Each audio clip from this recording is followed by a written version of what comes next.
मैया आइल बिया पगलिए पार्वती मैया भोला पर चढ़ावतिया बेल के पतैया आइल बिया पगलिए पार्वती मैया।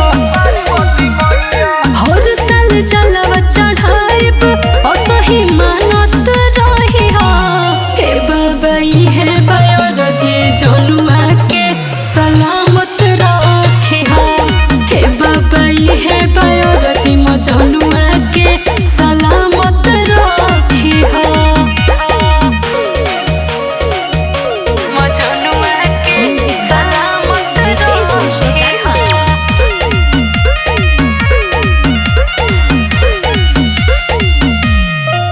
हर लिए सब दुख परेशानी जी देवों के देव महादानी जी देवों के देव महादानी जी हमर सोनामा पका दिए हे सन जी हरदम चेहरा पर रहे मुस्कान जी।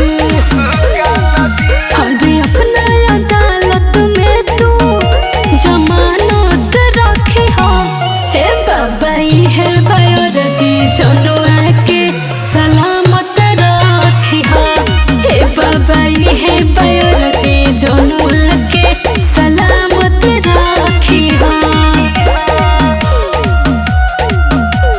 जनुआ के सलामत रखी हो।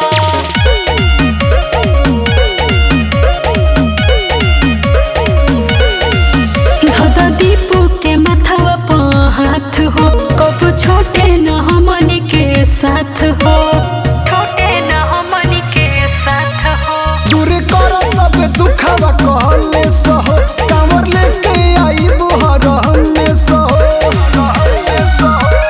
धीरज धमल के भुलाई हो जन पहचानत रही हो हे बाबा इहे बायोलॉजी जनुआ